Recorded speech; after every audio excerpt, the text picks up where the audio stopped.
दोस्तों, आपने कई घरों में लाफिंग बुद्धास की मूर्तियां तो जरूर देखी होंगी या तो किसी को गिफ्ट में दी होंगी।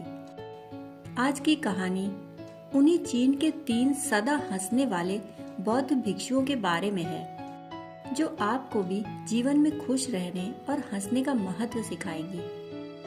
प्राचीन चीन में 3 बूढ़े भिक्षु रहते थे। उनका नाम किसी को नहीं पता था, क्योंकि उन्होंने अपना नाम कभी किसी को बताया ही नहीं। कोई उन्हें नाम से नहीं जानता। वह जाने जाते थे 3 हंसने वाले भिक्षुओं के नाम से। वह भिक्षु तो थे, पर ना तो उन्होंने कभी कोई शिक्षा दी और ना ही कभी कोई उपदेश दिए, ना तो किसी बात का जवाब दिया। वह केवल एक और एक ही काम करते, वह सिर्फ और सिर्फ हंसते थे। वो तीनों एक साथ यात्रा करते और हर समय एक ही साथ रहते। एक बार उन्होंने एक गांव में प्रवेश किया और चौराहे के बीचों बीच खड़े होकर हंसने लगे। वह पूरी समग्रता के साथ हंसने लगे। वह ऐसे हंसे मानो कोई साधना कर रहे हों। हंसना ही उनका तप हो, उनके प्राण हो। वहां मौजूद हर कोई उनकी हंसी की तरफ खिंचा चला जाता और फिर धीरे धीरे वहां एक भीड़ जमा हो गई और उस भीड़ में कोई भी व्यक्ति ऐसा न था जो उनके साथ हंस न रहा होता। जब पूरे गांव में हंसी की लहर दौड़ जाती तो वह उसी क्षण दूसरे गांव के लिए निकल जाते। उनकी प्रार्थनाएं, उनके उपदेश और उनकी शिक्षाएं केवल और केवल हंसी ही थे। उनको हंसता देख लोग अपने सारे दुख दर्द भूल जाते और उनके साथ हंसने लगते। उनके जैसा आध्यात्मिक गुरु ना तो चीन में कभी था, ना कभी हुआ। वह धीरे धीरे चीन में प्रसिद्ध होने लगे। उन्हें बहुत सम्मान और प्यार मिलने लगा। वह कभी कुछ ना बोलते, पर फिर भी ऐसा लगता मानो उनकी हंसी बहुत कुछ कह रही हो। ऐसा लगता मानो उनकी हंसी में ईश्वरीय संदेश छुपा है। ऐसा लगता जैसे उन्होंने ब्रह्मांड के मजाक को समझ लिया हो, प्रकृति के रहस्य को जान लिया हो। वह एक गांव से दूसरे गांव यात्रा करते और लोगों को आनंद से भरते रहते।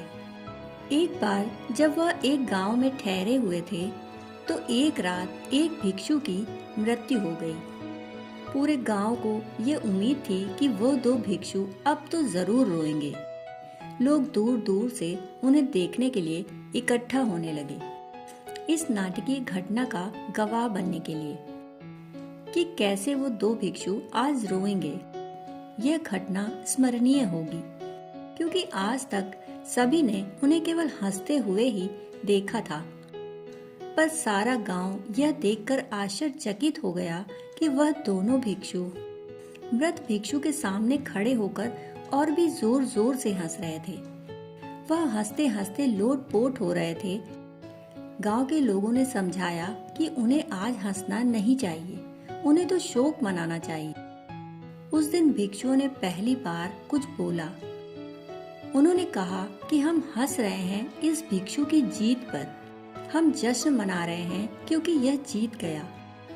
यह जीत गया वह शर्त जो कल रात हमने रखी थी कि कौन पहले मरकर अन्य 2 को हराएगा। हम हंसकर इसकी जीत की खुशी मना रहे हैं। कई वर्षों से हम साथ रह रहे थे और आज इसे अंतिम विदाई देने का इससे बेहतर तरीका और कोई नहीं हो सकता। हम केवल हंस सकते हैं। लोगों ने महसूस किया कि मृत भिक्षु का चेहरा ऐसे मालूम पड़ रहा था कि वह भी इन दोनों के साथ हंस रहा हो। चीन में मृत व्यक्ति को नहलाने और उसके कपड़े बदलने की परंपरा थी, परंतु मृत भिक्षु ने अपने साथियों को ऐसा करने के लिए मना कर दिया था।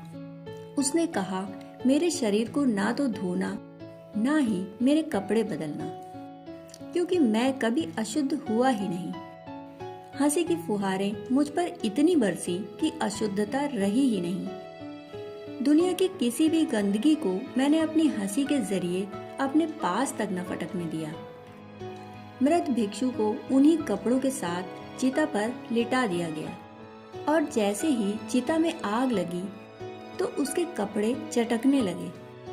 मृत भिक्षु ने अपने कपड़ों में पटाखे छुपाए थे जो आग लगते ही फटने लगे और सारा आसमान कई रंगों की आतिशबाजियों से चमकने लगा।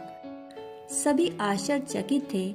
सभी दिशाओं में रंगीन रोशनी फैल गई और देखते ही देखते सारा गांव जोर जोर से हंसने लगा। वह भिक्षु जाते जाते भी पूरे गांव को एक बार फिर से हंसा गया। वह भिक्षु सिखा गया ब्रह्मांड के उस रहस्य को कि हंसो, क्योंकि हंसना सिर्फ मनुष्य के ही भाग्य में है। हंसो क्योंकि हंसना हमारे द्वारा की गई प्रार्थनाओं में सर्वश्रेष्ठ है। हंसो क्योंकि मुस्कुराहटें आत्माओं का चुंबन है।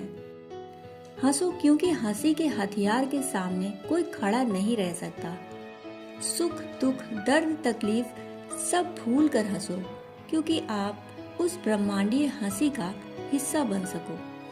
हंसी 3 तरह की होती है। पहले प्रकार की हंसी में हम किसी और के ऊपर हंसते हैं। ऐसे में दूसरे पर किया गया कोई व्यंग, उसका अपमान या उपहास हंसी का विषय बनता है। यह सबसे निकृष्ट और घटिया हंसी होती है। गहराई से देखा जाए तो इस हंसी में हिंसा और प्रतिशोध के भाव छिपे हैं। और दूसरे प्रकार की हंसी वह होती है जब हम स्वयं पर हंसते हैं। यह हंसी जीवन को निर्भय और तनाव मुक्त करने में समर्थ है। जब मनुष्य स्वयं पर हंसता है तब वह उसके जीवन का मूल्यवान क्षण होता है।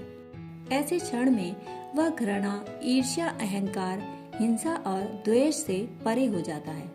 और तीसरे प्रकार की हंसी अस्तित्वगत है, जो जीवन के यथार्थ के साथ जुड़ी है। जब मनुष्य संसार की असारता और जीवन की क्षण भंगुरता को जानकर हंसता है तो वह अस्तित्वगत हंसी कहलाती है।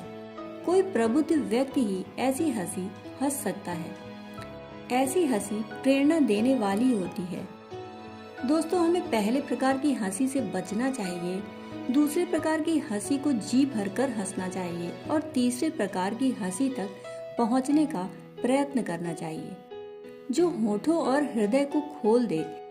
हंसी प्रकृति की सबसे बड़ी नियामत मानी जाती है, इसीलिए हंसें, जग आपके साथ हंसेगा। दोस्तों, अगली बार जब आप किसी समस्या का सामना करें तो आईने में देखें और बस समस्या को हंसकर दूर कर दें, क्योंकि आपकी खुशी ही आपको जीवित बनाती है। दोस्तों, कहानी सुनने के लिए आपका बहुत बहुत आभार।